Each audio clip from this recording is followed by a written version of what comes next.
Hi 5 to 12s, welcome to May. I wanted to go over your overview and talk to you a little bit about how to use the service flow that I've given you.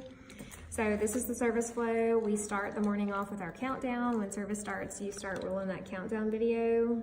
And then I want to put in a welcome, introduce yourself, introduce the team, bring excitement, stand them up, talk about worship. Why is it important that we worship?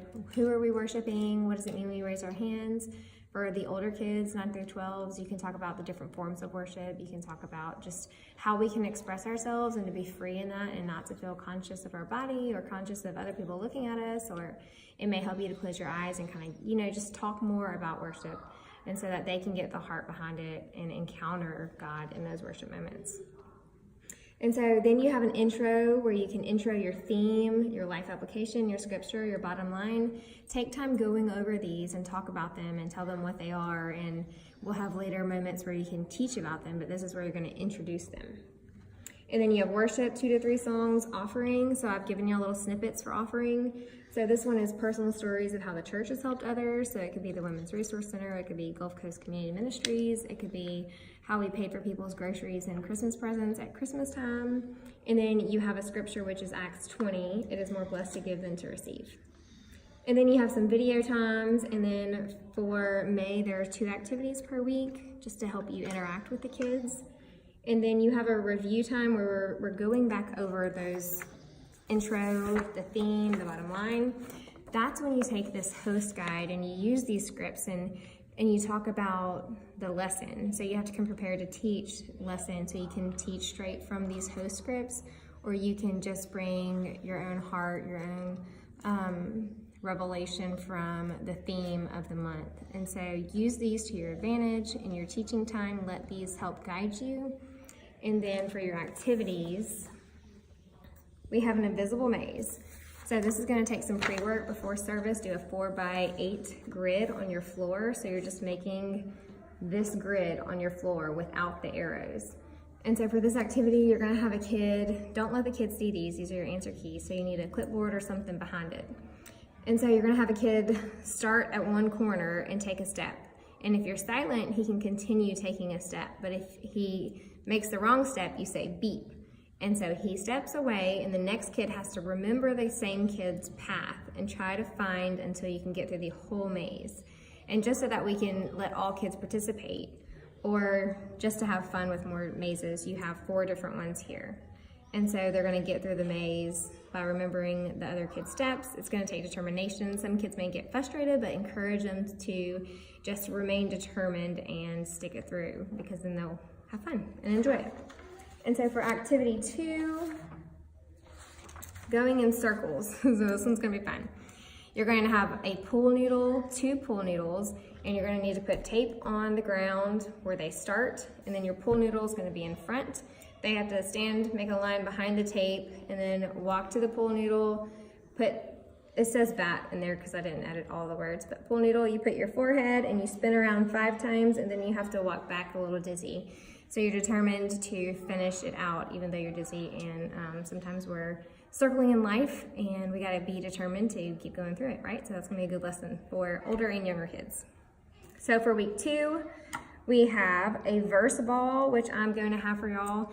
It's, if you've ever seen the videos for Christmas time where they put candy and junk in a ball, well, we're gonna have the same thing with scripture. And so you're gonna have this big saran wrapped ball with scriptures. And so you start with one kid and they have to peel it back. And then when you say the word determination, they pass it to the next person. So they sit in a circle, stand in a circle, and the first person starts to unwrap. You say determination, they pass it.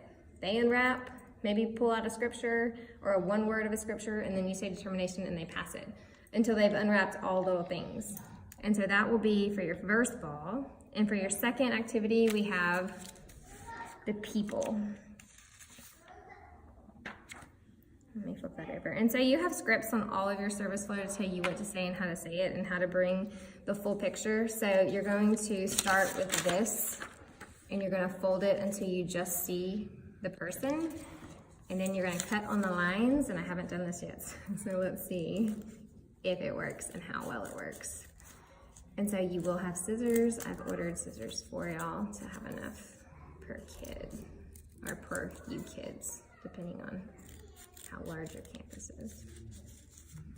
Okay, so we're cutting it out, and sometimes things are very difficult on our own, but it's easier with groups of people.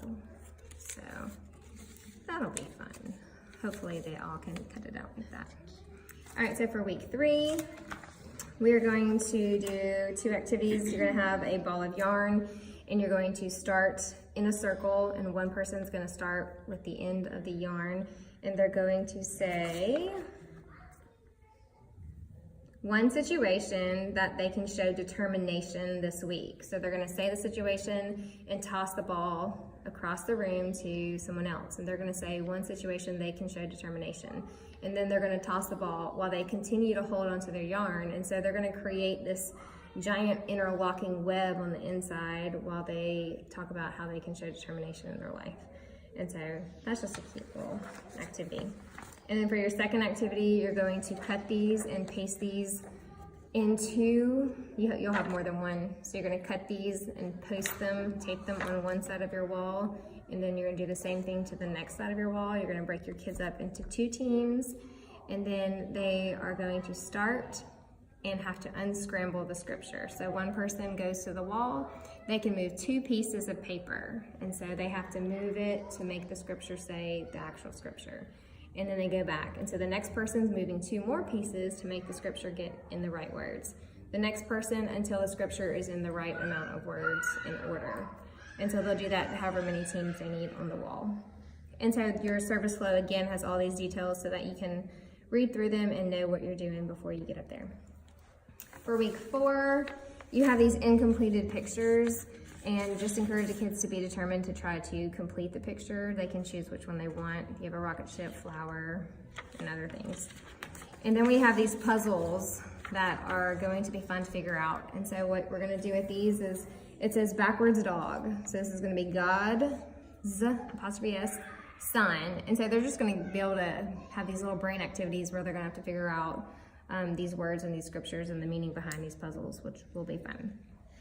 And so that's it. Lots of activities. Use them to your advantage. If you don't, if you get into some good conversation with your kids and you're talking, you're having good questions, then you don't feel obligated to do this. But this is just a helpful tool for you to use, for you to have the option to use that service flow.